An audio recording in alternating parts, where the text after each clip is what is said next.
یہ جو انہوں نے پریس کانفرنس کی ہے اس پہ اتنے سچ کے نام پہ پریس کانفرنس کی اور اس پہ اتنے جھوٹ ہیں اور ہاف ٹروتھس ہیں اور آؤٹ آف کانٹیکسٹ چیزیں نہیں ہوئی ہیں کہ جی ہم نے اس کو آفر کیا. بتایا کہ کیوں, کس ٹائم پہ ایکسٹینشن آفر تھی, کس کانٹیکسٹ میں بات ہو رہی تھی. اگر پوری بات بنائیں تو ان کے لیے بڑا امبیرسنگ ہوگا سب کچھ. لانگ مارچ کا آغاز ہو گیا ہے, مجھے یہ بتائیے کہ اس سے الٹیمیٹ گول آپ کیا اچیو کریں گے؟ دیکھیں, اس سے ایک ہی گول چاہتے ہیں ہم, فری اینڈ فیئر الیکشنز. ہم چاہتے ہیں کہ پاکستان میں وہ حکومت ہو جو کہ پاکستان کی عوام الیکٹ کرے, الیکشن سے آئے, آکشن سے نہ آئے. یہ جو حکومت آئی ہے انہوں نے پیسے خرچ کر کے, ہارس ٹریڈنگ کر کے, لوگوں کے ضمیر خرید کے انہوں نے گورنمنٹ کرائی ہے. اور اس کے بعد ان کا صرف ون پوائنٹ ایجنڈا تھا جو ہمیں پہلے سے پتا تھا کہ انہوں نے اپنے کرپشن کے کیسز ختم کرنے ہیں, کیونکہ ان کے اوپر آلموسٹ $5 بلین یعنی 1100 ارب روپے کے کرپشن کیسز ہیں. تو ان کا کوشش صرف آئے اس کے لیے تھے. تو پہلے تو ظلم یہ ہے کہ انہوں نے اکانومی کو ہماری اکانومی بالکل تباہ ہو گئی, آج ڈیفالٹ کی طرف پاکستان جا رہا ہے. کیونکہ ہمیشہ جب یہ آتے ہیں اکانومی, ہم آئے تھے تو بینکرپٹ چھوڑ کے گئے تھے, اس کے بعد آ کے اپنے سارے کرپشن کیسز آئے. کیسے؟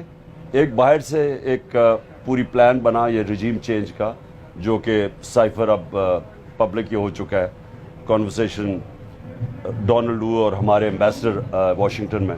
اس کے بعد نو کانفیڈنس ہوئی, پیسے لے کے انہوں نے ہمارے لوگ خریدے اور اس کے بعد اپنے کرپشن کیسز ختم کرنے شروع کر دیے. تو ہم چاہتے ہیں کہ پاکستان میں الیکشنز ہوں.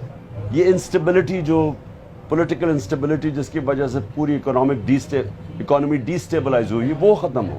تو اس لیے الیکشنز. لیکن خان صاحب آپ نے تو یہ بھی کہا ہے نا کہ ہم گورنمنٹ گرانا ہمارا مقصد نہیں ہے, اور دوسرا آپ نے یہ بھی کہا کہ مجھے اپنی نیشن کی فریڈم چاہیے.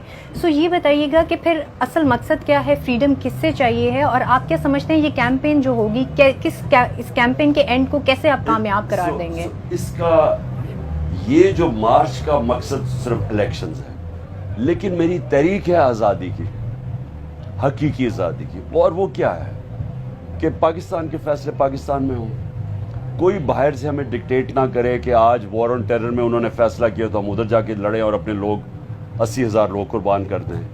ہمیں اگر روس سے سستا تیل مل رہا ہے تو وہ کہنی ہندوستان لے رہا ہے لیکن پاکستان کو اجازت نہ ہو.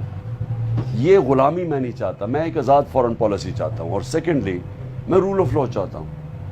آزادی آتی ہے انصاف سے. انصاف لوگوں کو حقوق دیتا ہے, ہیومن رائٹس دیتا ہے, ہر کو آئین جو ہمارا کانسٹیٹیوشن ہے وہ پروٹیکٹ کرتا ہے. یہاں کیا ہو رہا ہے, یہاں ہے جنگل کا قانون, ہمارے لوگوں کو اٹھا لیا جاتا ہے, ٹارچر کیا جاتا ہے, سیکشلی ابیوز کیا جاتا ہے, کسٹوڈیل ٹارچر جیل میں کی جاتی ہے, لیکن کوئی سب ڈرتے ہیں نام لینے سے جو لوگ کر رہے ہیں. اس کے علاوہ جرنلسٹ جو کیا گیا ہے, AROI کو بند کر دیا چینل کو, جو ہمارے لیے پرو لکھتا ہے اس کے پیچھے پڑ جاتے ہیں. سوشل میڈیا ایکٹیوسٹ کو پکڑ کے اٹھا کے انہوں نے مارا ہے, ان کو دھمکیاں دی ہیں.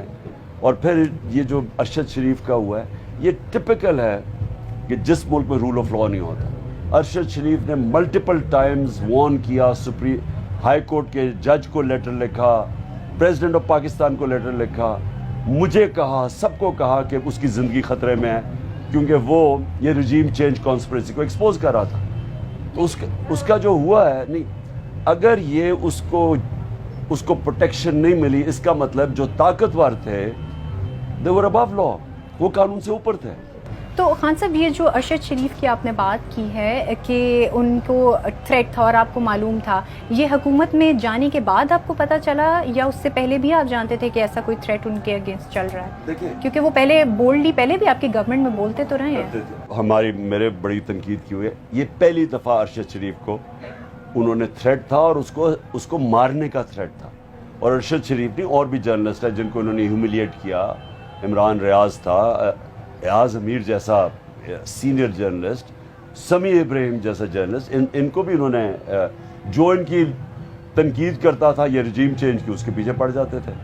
تو صابر شاکر ملک چھوڑ کے چلا گیا, اس کو بھی خطرہ تھا تو وہ ملک چھوڑ کے گیا. تو یہ سارے سمٹمز ہیں جب رول آف لا نہ ہو. کرپشن سمٹم ہے, رول آف لا نہ ہو. کرپشن ایک سمٹم کہ جب آپ کے ملک میں طاقتور کو آپ when they are above law, اس ملک کے اندر کرپشن ملک کو تباہ کر دیتی ہے.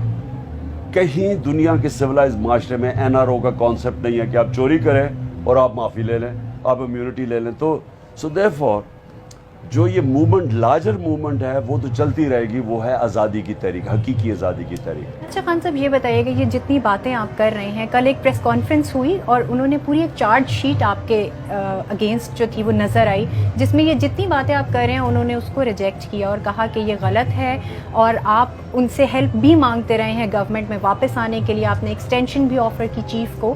سو اس کے بارے میں کل آپ کے بہت سارے پارٹی کے لوگوں نے بات تو کی, لیکن آپ کا کیا ٹیک ہے؟ آج آپ نے بلکہ اوپنلی نام بھی لیا, آپ نے بھی, آپ کے سینیٹر نے بھی, کرنٹ سرونگ ملٹری آفیشلز کا. تو سو کیا واقعی ہی آپ ہیلپ مانگتے رہے ہیں ان سے؟ پہلے چیز تو اعظم سواتی نے جو آج اسٹیٹمنٹ دی ہے, اس نے ٹارچر میں 2 لوگوں کو نامنیٹ کیا ہے.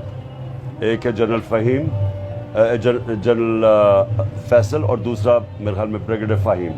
یہ جب سے 2 لوگ آئے ہیں رین آف ٹیرر ہے یہاں. انہوں نے سارا جو جرنلسٹ کو دھمکیاں, سوشل میڈیا ایکٹیوسٹ کو مارنا, ڈرانا, دھمکانا, اور یہ جو کسٹوڈیل ٹارچر تھی شہباز گل کی, اس کی, وہ اعظم سواتی کی, اور وہ سلمان فاروقی کی, یہ سارے ان کے دور میں ہوئی ہے. اور سب کو پتہ, ڈرتے ہیں لوگ ان سے بات کرتے ہیں. تو آج اعظم سواتی نے ان کا نام لیا ہے, اور ہم جنرل باجوہ کو کہہ رہے ہیں کہ آپ نے بلاول کے کہنے پہ ایک سیکٹر انچارج چینج کیا تھا کراچی کا. تو یہ جو اب اعظم سواتی نے جو کہا ہے, ان کے اوپر بلکہ چینج نہیں, ان کے اوپر ایکشن لیں. کیونکہ اگر یہ جو کر رہے ہیں, یہ کون سے سویلائز معاشرے میں ہوتا ہے کہ ایک سینیٹر 75 ایئر اولڈ سینیٹر کو آپ ننگا کر کے آپ اس کو ذلیل کرتے ہیں, اس کو مارتے ہیں, اس کی گرینڈ چلڈرن کے سامنے اس کو آ کے گھر میں مارتے ہیں. یہ کون سے قانون میں لکھا ہوا ہے؟ تو اس کے اوپر ایکشن ہم چاہتے ہیں کہ اس کے اوپر ایکشن لیا جائے. جنرل باجوہ کو ایکشن لینا چاہیے اگر وہ امیج پروٹیکٹ کرنا چاہتے ہیں ہمارے آرمی کے ادارے کا. یہ بتائیے گا کہ انہوں نے کل پریسر میں یہ بھی کہا کہ آپ کے لانگ مارچ کو ٹیررسٹ اٹیک کا خطرہ ہے. تو کیا آپ تک یہ نالج پہنچی, اور اگر پہنچی ہے تو آپ پارٹیسپینٹس کی جو پروٹیکشن ہے اس کو کس طرح یقینی بنا رہے ہیں؟ دیکھیں, یہ تو کیا اس کا مطلب کہ کیونکہ خطرہ ہے تو ہم یہ چوروں کے نیچے غلامی قبول کر لیں؟ یہ جو رجیم چینج کے اوپر جو چور ہمارے پہ امپوز کیے ہیں, اس لیے ہم چپ کر کے گھروں میں ان کی غلامی قبول کریں؟ میں سمجھتا ہوں کہ اس سے بہتر ہے مر جانا ان چوروں کے نیچے غلامی کرنا.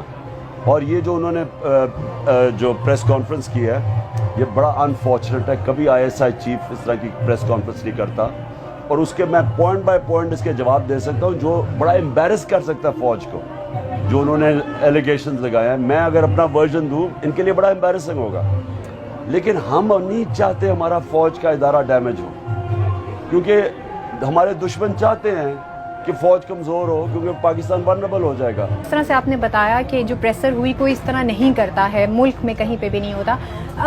ابھی یہ بھی کہا جا رہا ہے کہ یہ کھلم کھلا اداروں کی طرف سے آپ کے اگینسٹ پریسر تھی, تو یہ شاید آپ کے خلاف ایک چیز فائنل ہو چکی ہے کہ اب آپ ایکسیپٹیبل نہیں ہیں پالیٹکس میں. اس پہ آپ کا کیا خیال ہے؟ دیکھیں, میں اسٹیبلشمنٹ کی ایکسیپٹیبلٹی کی وجہ سے گورنمنٹ میں نہیں آنا چاہتا. میرا جو 2018 کا الیکشن تھا وہ ہم نے کسی نے ہمیں جتایا نہیں تھا. اس لیے جب انہوں نے کہا نا کہ وہ آپ الیکشن دھاندلی ہوئی ہے, تو ہم نے کہا کھول دو الیکشن. ہم نے ان کو چیلنج کیا کہ آپ دیکھ لیں جا کے الیکشن, کیونکہ ہم نے تو نہیں دھاندلی کی تھی. اگر میں دھاندلی, اور جس طرح یہ ریگ کر کے الیکشنز آتے ہیں, میں نے EVM مشینز کیوں کہا تھا؟ ہم نے پورا زور لگایا EVM مشینز لانے کا, کیونکہ اس سے آؤٹ آف 130 ویز طریقے جو ریگنگ کیا ہیں وہ ختم ہو جاتے ہیں EVM مشینز. انہوں نے آنے نہیں دیا. نہ الیکشن کمشنر جو انفارچونیٹلی کہیں اور سے آرڈر لیتا ہے, نہ اس نے آنے دیا, نہ 2 میجر پارٹیز نے آنے دیا, جس کی وجہ سے ہمارا ہمیشہ الیکشن متنازع ہوگا, اور ان کے اندر انٹرفیئرنس کی اپرچونٹی ہے. میں صرف اور اس ملک میں فری اینڈ فیئر الیکشن چاہتا ہوں. میں وہ کرکٹ کیپٹن ہوں جو ساری کرکٹ ہسٹری میں نیوٹرل امپائرز لے کے آیا تھا. میں امپائر ملا کے ساتھ جیتنے والا کیپٹن. لیکن امپائرز نے تو کل یہ بھی گلا کیا کہ آپ گورنمنٹ میں تھے تو ہماری تعریفیں کرتے تھے, اب باہر آئے تو ہم آپ کو برے لگنے لگے. اچھی چیزیں کرتے ہیں, تعریفیں کرتے ہیں. یہ تو بچوں والی بات ہے کہ آپ کیونکہ ہم نے آپ کی تعریف کی تو آپ ہمیشہ ہی اچھے ہیں. جب آپ برائی کرتے ہیں آپ اپنے بچوں کی بھی اچھائی میں تعریف کرتے ہیں, جب برائی ہے تو اس کی کرٹیسائز کرتے ہیں.